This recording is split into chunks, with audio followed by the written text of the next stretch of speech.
नमस्कार साथियों, आप सभी के हमारे YouTube चैनल CDR में बहुत बहुत स्वागत है। दोस्तों, आपका पेपर जैसा कि monetary theory and banking in India का जो है कि आने वाला है और आप तैयारी भी कर रहे होंगे, तो उससे रिलेटेड कुछ मैं 20 से 25 क्वेश्चन ऐसे क्वेश्चन सेलेक्ट किया है जो आपके पेपर में पूछने का 100% चांस है। और आप ये 25 क्वेश्चन पढ़ते हैं तो मुझे लगता है कि आपके पेपर की 70% तैयारी मैं आपको दे दूंगा और ये वाला क्वेश्चन वाकई में आपके पेपर में आएगा, ये गारंटी है। चलिए, पहला प्रश्न क्या है दोस्तों?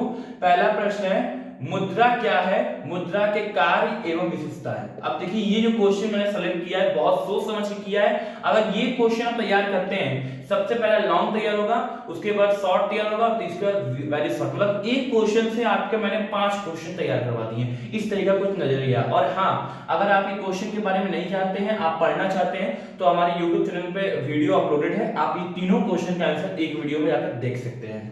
चलिए, अगला प्रश्न देखिए, मुद्रा की पूर्ति क्या है? मुद्रा पूर्ति के कार्य। सप्लाई ऑफ मनी क्या होता है? चलिए मैं हल्का सा इसके बारे में बता दूं। सप्लाई ऑफ मनी देखिए वो होता है जितना कि आप आपके इंडिया, जैसे मैं हम लोग की कंट्री क्या है, इंडिया भारत है, हम बात करते हैं भारत की, तो भारत में जितनी भी जो है मनी करेंसी जिसे कहते हैं, 10 का नोट, 20 का नोट, 500 का नोट, 100 का नोट, 200 का नोट, 5 के सिक्के, 2 के सिक्के, 10 के सिक्के, ये जितने भी क्वांटिटी में अवेलेबल होते हैं उसे क्या बोलते हैं? मुद्रा की पूर्ति कहते हैं, जो कि हमारे बैंक के माध्यम से हम लोग के आम नॉर्मल पीपल, कॉमन पीपल तक ये चीजें पहुंचती हैं। यही होता है मुद्रा की पूर्ति। बहुत आसान भाषा में मैंने आपको एक्सप्लेन किया है। तीसरा क्वेश्चन क्या है? मुद्रा को प्रभावित करने वाले घटक। ऐसे कौन से एलिमेंट्स हैं? देखिए मैं लिखा तो हिंदी में, कोशिश करूंगा इंग्लिश में बोलूं।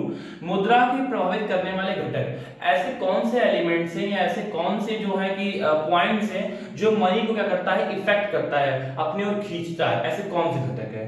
अगला क्वेश्चन क्या है? मुद्रा की पूर्ति कौन करता है? Very very important question. ये आपके 5 नंबर के क्वेश्चन में पूछ सकता है या 2 नंबर के क्वेश्चन में पूछ सकता है। ठीक है, ये क्वेश्चन मैंने पढ़ाया नहीं, फिर मैं आपको बाद में एक्सप्लेन कर दूंगा। अगर नहीं समझ में आएगा तो मुझे आप कमेंट बॉक्स में बताइएगा, मैं वीडियो बना दूंगा इसके ऊपर। अगला क्वेश्चन क्या है? उच्च शक्ति मुद्रा क्या है? High powered money. अब ये और मुद्रा की आदत होती है, दोनों पॉइंट में अभी समझाया नहीं हूं, वीडियो अपलोडेड है यूट्यूब चैनल पर, उसमें आप जाकर देख सकते हैं। ठीक है, अगला क्वेश्चन क्या है? उच्च शक्ति मुद्रा के घटक, elements of high powered money क्या होता है? इसको आप देख लीजिएगा बुक से, अगर नहीं होगा बताइएगा, इसमें मैं आपको वीडियो अपलोड कर दूंगा। अगला क्वेश्चन क्या है? उच्च शक्ति मुद्रा के स्रोत, स्रोत का एक तो सोर्स कहते हैं, कहां कहां से, ऐसे कौन से सोर्स है जहां से मनी क्या है? अवेलेबल हो जाती है। फिर क्या है? वित्तीय प्रणाली क्या है? What is financial system? देखिए फाइनेंशियल सिस्टम क्या होता है ये मैंने बताया भी था, नहीं बताया। और वित्तीय प्रणाली की विशेषताएं एवं अंग, इसके अंग, ये तीनों ही क्वेश्चन मैंने YouTube वीडियो पे डाला है, अपने चैनल पे प्लेलिस्ट में आप जाकर देख सकते हैं। मॉनेटरी थ्योरी प्लेलिस्ट बनाई है, उसमें मेरा वीडियो अवेलेबल है। फाइनेंशियल सिस्टम क्या होता है, फाइनेंशियल सिस्टम की कैरेक्टरिस्टिक्स और पार्ट, ये तीनों ही क्या है? क्वेश्चन वेरी इंपॉर्टेंट है। ये क्वेश्चन आप तैयार करते हो तो आपका इससे भी 5 क्वेश्चन तैयार होगा। पहला तो आप लॉन्ग तैयार करोगे, दूसरा शॉर्ट तैयार करोगे, तीसरा वेरी शॉर्ट तैयार करोगे, तो 5 क्वेश्चन यहां से कंफर्म है। अगला क्वेश्चन क्या है? वित्तीय बाजार के प्रकार, types of financial market, very very important question. ये लॉन्ग क्वेश्चन फंसने का चांस पूरा बुरा है। और अर्थव्यवस्था में वित्तीय प्रणाली का महत्व, आपके इकोनॉमिक में फाइनेंशियल सिस्टम का इंपॉर्टेंस क्या है? अगला क्वेश्चन क्या है? वित्तीय मध्यस्थ क्या है, इसकी विशेषताएं व प्रकार। जो फाइनेंशियल इंटरमीडिएरीज होती है वो क्या होती हैं? देखिए मैं बताता हूं आपको आसान एक लाइन में, क्योंकि क्वेश्चन बता रहा हूं तो आंसर हालांकि बहुत बताना जरूरी नहीं होता है। देखिए वित्तीय मध्यस्थ की हम बात करते हैं तो सामने वाला जो भी आपका बचत करता होगा, यानी जो भी कह सकते हैं पैसा बचत करता है या जो भी इसको यूज करता है, और सामने वाला जो इन्वेस्टर होता है, जो इन्वेस्ट करता है, उसके बीच में जो इनसे खरीद कर उनको बेचता है, वही क्या होता है? वित्तीय मध्यस्थ होता है, यानी फाइनेंशियल इंटरमीडिएरीज। अब इसके कैरेक्टरिस्टिक्स होते हैं वो आप देख लीजिएगा, टाइप्स भी हैं इसके। और last question, very very important question, ये क्वेश्चन आपके जो है कि पेपर में आने का चांस पूरा पूरा बन रहा है, कि भारतीय बैंक एवं वाणिज्यिक बैंक का वर्गीकरण बहुत महत्वपूर्ण है। अब इसको 3 क्राइटेरिया में बांटा गया है, बिफोर इंडिपेंडेंस, आफ्टर इंडिपेंडेंस, और उसके बाद एक और था 1964 या ऐसे कुछ से लेके टिल देन नाउ, अभी तक। मतलब 3 भाग बांटा गया है, स्वतंत्रता से पूर्व, स्वतंत्रता के बाद और 1964 से अब तक। तो ये 11 क्वेश्चन है, अभी 10 या 12 क्वेश्चन और है, वो मैं अभी आपको बताऊंगा।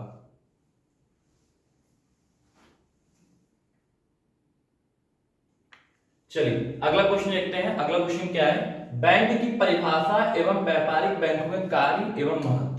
दोस्तों ये क्वेश्चन बहुत महत्वपूर्ण है। अगर आप इस क्वेश्चन को पढ़ते हैं, इस क्वेश्चन की तैयारी करते हैं, तो सिर्फ आपका यही क्वेश्चन नहीं, इससे आपके लॉन्ग, शॉर्ट, वेरी शॉर्ट तीनों जो है रेडी हो जाएंगे और तैयार हो जाएगा, और इससे आपको पेपर में जो है इजीली बहुत होगा, ज्यादा दिक्कतें नहीं आएंगी।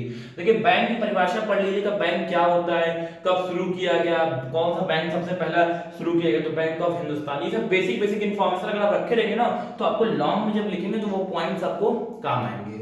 फिर व्यापारिक बैंक जो आप यूज करते हैं डेली बैंकों को, जो आपको व्यापार से संबंधित भी देते हैं और ऐसे कस्टमर के लिए देते हैं, जैसे bank of Baroda, central bank, SBI, मतलब बहुत सारे बैंक है लाइन से ऐसे बैंक। चलिए अगला बैंक क्या है, आरआरबी, इसको बोलते हैं रीजनल रूरल बैंक। ये बहुत इंपॉर्टेंट क्वेश्चन है कि क्षेत्रीय ग्रामीण बैंक क्या होता है। बहुत इजी है, आप क्षेत्र में ग्रामीण बैंक क्यों खोलेंगे, इसलिए खोलेंगे कि वहां के लोग का विकास हो, वहां के लोग की इनकम बढ़े, वहां के लोग को लोन आसानी से प्रोवाइड हो जाए। बहुत सारी योजनाएं, बहुत सारे स्कीम्स होते हैं जो उनको बहुत इजीली क्या होता है अवेलेबल करवाया जाता है, उनको प्रोवाइड किया जाता है, इसलिए ग्रामीण बैंक इसीलिए किया जाता है। अब उद्देश्य क्या है, उद्देश्य ये है कि ग्रामीण बैंक का विकास हो, ग्रामीण बैंक को सुविधाएं मिले, योजनाएं मिले, कृषि संबंधित क्षेत्र में लोन मिले, तो ये सब बहुत सारे स्कीम्स होते हैं, योजना होते हैं, उसका उद्देश्य यही होता है। अगर ये क्वेश्चन आपको पढ़ना हो, अच्छा कोई भी इतने क्वेश्चन में बता रहा हूं, कोई भी क्वेश्चन ना समझ में आए तो हमसे कांटेक्ट कर लीजिएगा। चलिए अगला क्वेश्चन देखते हैं, भारत में सहकारी बैंक क्या है। देखिए यहाँ पर विश्व में पूछा है, भारत में पूछा है, तो भारत में कोऑपरेटिव बैंक ये होता है कि भाई जो दो या दो से अधिक लोग मिलकर बनाते हैं, जिसमें एक दूसरे का सहयोग करते हैं। किसी को आप मान लीजिए मैंने कोई 10 लोग को मिलाकर कोई बैंक बना लिया, ठीक है, अपने खुद का एक संगठन बना लिया बैंक टाइप का, उसमें सब डेली 100 रुपए 100 रुपए देते हैं। अब उसमें से किसी को जरूरत पड़ गया लोन की, तो वो क्या करेंगे, उसको कुछ कमीशन, कुछ रेट, लो इंटरेस्ट रेट पे क्या है, उसको लोन प्रोवाइड करवा देंगे। यही क्या होता है, भारत में सहकारी बैंक होता है। अब बात करते हैं संरचना, तो स्ट्रक्चर भारत में, अब इसको बाद में देख लीजिएगा क्योंकि बड़ा है। चलिए अगला क्वेश्चन देखिए क्या है, बैंकों द्वारा साख का सृजन क्या है। साख मतलब समझते ही हो, क्रेडिट। साख मतलब क्या होता है, क्रेडिट होता है। तो बैंक जो है लोन या क्रेडिट कैसे क्रिएट करता है वो आप देख लीजिएगा। फिर अगला क्या है, डेवलपमेंट बैंक क्या है, विकास बैंक।